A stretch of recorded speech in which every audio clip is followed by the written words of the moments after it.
My grandmother kept a loaf of bread fresh for 2 full weeks in a kitchen that never once saw a single plastic bag. And today I'm going to show you exactly how she did it. No preservatives, no fancy gadget, no trip to the store for anything you don't already own. Just one old storage trick that the bakeries figured out a long time ago and then quietly stopped telling anybody about. Because here's the truth nobody says out loud. A bakery doesn't make its money when your bread lasts. It makes its money when you come back on Friday to buy another loaf, and then again the Friday after that. Stale bread isn't a flaw in the business. Stale bread is the whole business model. And the trick I'm about to walk you through breaks that model wide open. So stay right here with me, because by the end of this, you are never going to throw out a hard, dry loaf again. She learned it during years when a wasted loaf was a small tragedy in a working household. Flour cost real money back then. The icebox was small, the pantry was smaller, and a single loaf of bread had to feed a whole family from one baking day clear through to the next. There was no running to the store for a fresh one whenever the mood struck, so the women of that generation sat down and worked out how bread actually goes bad, step by step, and then they built their entire kitchen around stopping it, not slowing it down a little, stopping it cold. I watched my grandmother do it at that kitchen table for the better part of my childhood, and 50 years later I still store my own bread the exact same way she taught me. Let me show you every piece of it. Here's the very first thing you have to understand, and I promise you, almost nobody does. Bread does not go stale because it dries out. That is the lie that keeps you buying loaf after loaf. Bread goes stale because of something called starch retrogradation. When bread bakes in the oven, the starch molecules inside swell up and soften and hold on to water. Then, as the loaf cools and sits on your counter, those very same molecules slowly begin to crystallize and harden right back up again. And as they do it, they pull the moisture along with them, locking it away where you can't taste it. That is staling. That is the hard, crumbly, disappointing loaf you find on day 3. And here is the part the industry absolutely loves that you don't know. The single fastest way on earth to make that happen is to put your bread in the refrigerator. The cold does not preserve bread. The cold speeds retrogradation up. A loaf sitting in your fridge goes stale roughly 6 times faster than the same loaf left out on the counter. So every single time you tuck your bread into that fridge thinking you are being smart and saving it, you are doing the exact opposite. You are staling it faster. My grandmother knew that in her bones long before any food scientist in a lab coat ever wrote it down on paper. So the whole trick, every bit of it, comes down to one simple idea. Keep the moisture that is already inside the loaf locked in where it belongs. Keep the loaf away from the two things that ruin it faster than anything else, which are cold air and open air. And then let the bread's own crust do the job it was built by nature to do. Because a real crust is not decoration. A real crust is a seal. It is the loaf's own suit of armor. And the moment you truly understand that, everything about how you handle bread changes. Let's start with how you cut it, because you are almost certainly doing this wrong. Most people slice from one end of the loaf, work their way down slice by slice, and leave that big open face just sitting out on the cutting board, exposed to the whole room. That open, naked face is exactly where all your moisture escapes and all the dry room air rushes in. My grandmother never in her life cut a loaf that way. She cut hers from the middle. She would slice the loaf clean in half through the very center, take what she needed from one of the two fresh inside faces, and then push the two halves right back together, cut side pressed firmly against cut side. Do you see what that does? The tough crust stays on the outside, wrapped all the way around, protecting everything underneath it. And the two soft inside faces end up protecting each other, sealed together in the middle where the air can't reach. It sounds like a tiny, fussy little thing. I promise you it is not a tiny thing. That one habit alone, all by itself, buys you extra days of fresh bread. Now, let's talk about the wrap. And this is where I need you to forget everything the store taught you. Forget that plastic bag your bread came home in. Plastic is the enemy of good bread. It traps every last bit of moisture right up against the crust, and a soft, damp, sweating crust is nothing more than an open invitation for mold to move in and set up house. Within just a few days, you get that faint, sour smell, then those little green and white spots, and the whole loaf is finished. What my grandmother reached for instead was the simplest thing in the world: a clean cloth, a plain linen or cotton tea towel, wrapped good and snug all the way around the loaf. And linen is the real secret weapon here. Linen breathes just enough to keep the crust from going soft and moldy, but at the very same time, it holds in just enough of the loaf's own gentle warmth and moisture to stop it from ever drying out. It is the perfect middle ground between too wet and too dry. And people have been storing their daily bread in cloth for as long as there has been bread to store. A cotton flour sack towel does the job just as beautifully. You wrap the loaf, you tuck the ends underneath, and that crust stays crisp and lovely for days on end while the crumb inside stays soft and tender. Where you choose to keep that wrapped loaf matters every bit as much as the wrap itself. Bread wants one specific kind of home. It wants a cool, dark, dry spot that still has a little bit of airflow moving through it. Not the fridge. Never, ever the fridge, for all the reasons I just gave you. My grandmother kept hers in a simple wooden bread box that sat on the counter, and there is real sound reasoning behind that old box that most people have completely forgotten. A good bread box holds the humidity around the loaf at just exactly the right level. Enough moisture in the air to keep that crust from drying out and going brittle, but little enough that mold can never quite get the foothold it needs. And the small vents built into the box let just a whisper of fresh air move through, so nothing ever goes stagnant or sour. It is a tiny, self-regulating little climate, purpose-built for one job in the world. Now, if you don't own a bread box, do not worry for a second, because you almost certainly already own something that works. A deep kitchen drawer works. A ceramic crock with a lid works. Even a clay flower pot turned upside down over the loaf works a treat. The point, the only thing that truly matters, is dark, cool, and steady, kept well away from the sunlight streaming through the window and well away from the heat drifting off the stove.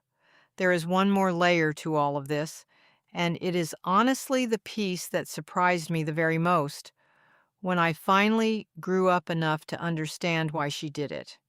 My grandmother kept a single stalk of celery in the bread box, just one rib of celery, laid right down alongside the wrapped loaf, like it belonged there. Now, it sounds exactly like an old wives' tale until you understand the mechanism underneath it. Celery holds a good, steady amount of water inside it, and it gives that water up slowly and gently over time. So it acts like a little humidity buffer, sitting right there inside the box. If the air around the loaf starts drifting too dry, that celery quietly gives off a bit of its moisture to the bread and pulls everything right back into balance. It keeps that inside climate parked exactly where bread likes it best. And here is the fun part. A single slice of apple does the very same job just as well. My grandmother swore up and down by her celery. Her sister, who lived 2 towns over, swore just as hard by the apple, and the two of them argued about which was better for a solid 40 years without either one of them ever once losing a loaf.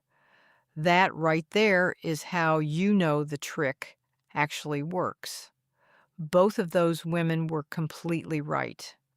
Now, let me tell you about the loaf that lasts the very longest of all, because I have to be honest with you, not every bread on this earth is built the same. A soft, squishy store loaf that is full of dough conditioners and pumped full of air is never, ever going to hold up the way a proper loaf does, no matter how carefully you treat it. If what you truly want is 2 full weeks of good bread, then you want to start with a real loaf, a crusty artisan bread, a good sourdough, a dense, honest country loaf with a thick crust wrapped around a tight, close crumb. And of all of them, sourdough is the outright champion of the entire bread world when it comes to keeping. There is a beautiful reason for that.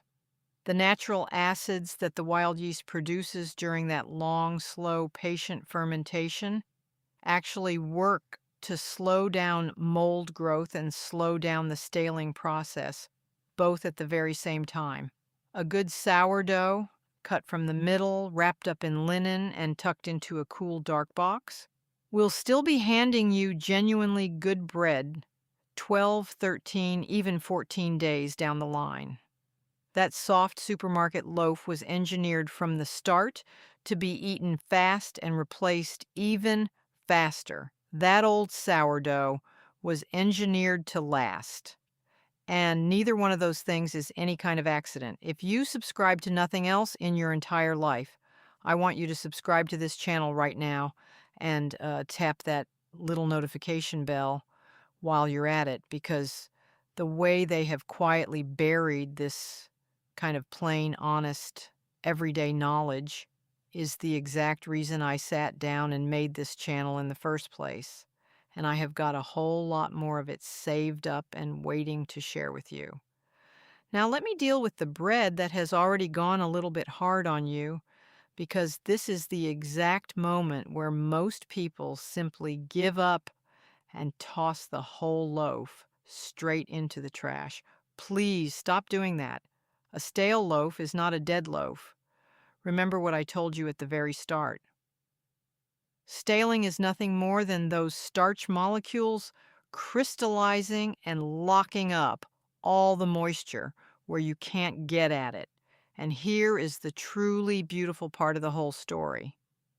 Yeah, that process is reversible. Heat unlocks it all over again.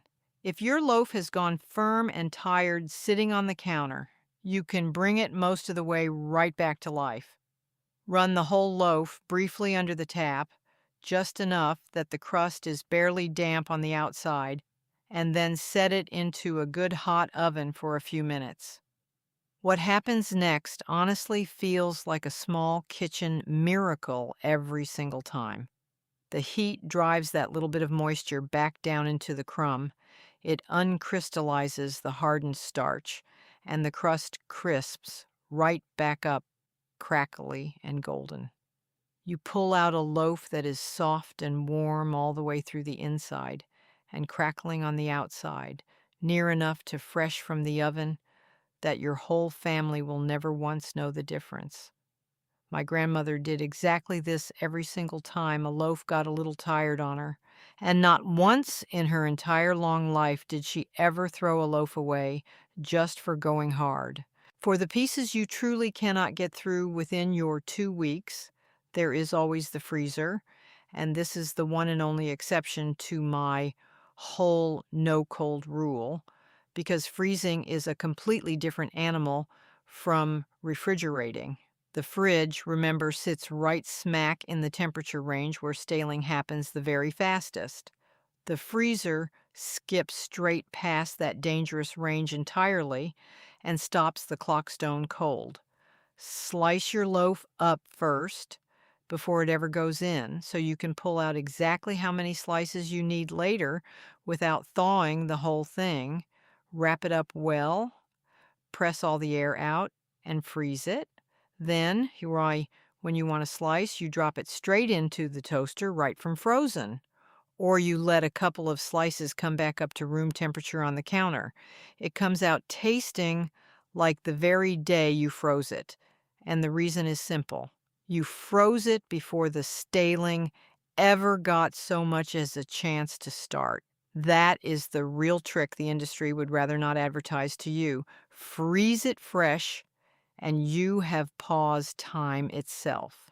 A few small final things pull this whole system together. The little habits my grandmother did without ever once stopping to think about them. Never, ever wrap a warm loaf. If your bread is still warm from the oven or fresh and warm from the store, let it cool all the way through to the center first, because wrapping in that warmth traps steam inside, and trapped steam breeds mold faster than anything. Keep your bread box clean and bone dry, and give it a good wipe out every now and then, because old crumbs and old dampness left behind are exactly where trouble likes to start.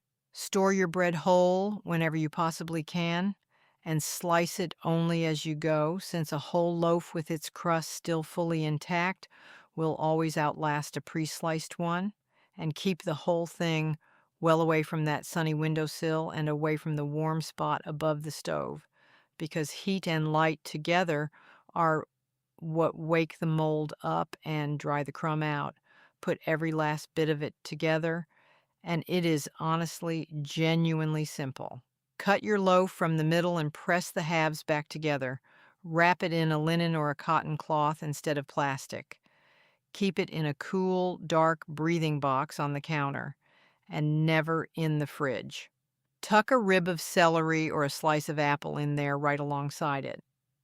Choose a real crusty loaf or a good sourdough whenever you get the chance. Refresh whatever goes hard in a hot oven, and freeze whatever you truly can't finish in time.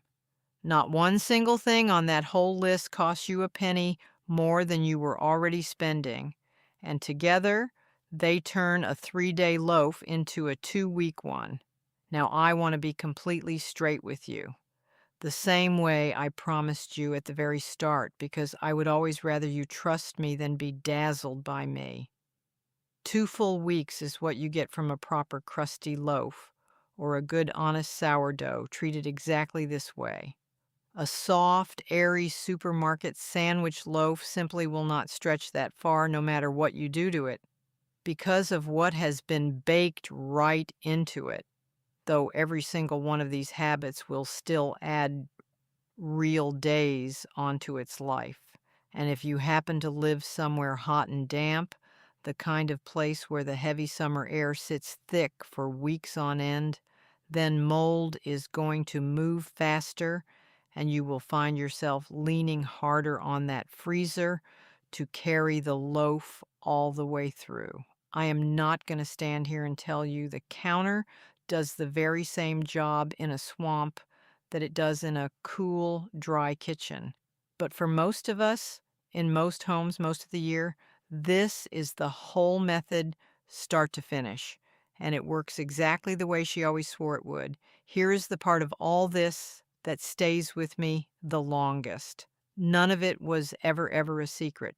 There is nothing hidden or clever or complicated about a clean cloth and a wooden box and a single stalk of celery. Every kitchen in this whole country once ran precisely this way, out of nothing more than plain daily necessity. And then somewhere along the line, it became far more profitable for somebody to sell you a loaf that goes stale in 3 short days, wrapped up snug in a plastic bag that only helps it mold, meant to be kept in a fridge that quietly speeds the whole sad process up. The knowledge never got disproven. Nobody ever showed it was wrong. It just one day quietly stopped making anyone any money except you. And every single time you keep a good loaf fresh for 2 weeks instead of throwing half of it away, that is a little bit of your own hard-earned grocery money staying right where it belongs, which is in your own pocket. So this week, before you go out and buy yourself another loaf, I want you to try it. Cut your bread from the middle. Wrap it up in a cloth instead of that bag. Put it somewhere cool and dark and let that little stalk of celery do its quiet, patient work. Give it 2 weeks and just watch with your own eyes what happens. And if any of this brought back a warm memory of how your own mother or your own grandmother used to keep her kitchen running, or if it saves you from throwing out even one more perfectly good loaf, then leave a like so that more people can find their way to it, and tell me down in the comments the one little trick your own family always swore by, because that right there is exactly how this kind of knowledge survives. We pass it down one kitchen table at a time, and every single trick we hand along is one more thing they can never, ever charge us for again.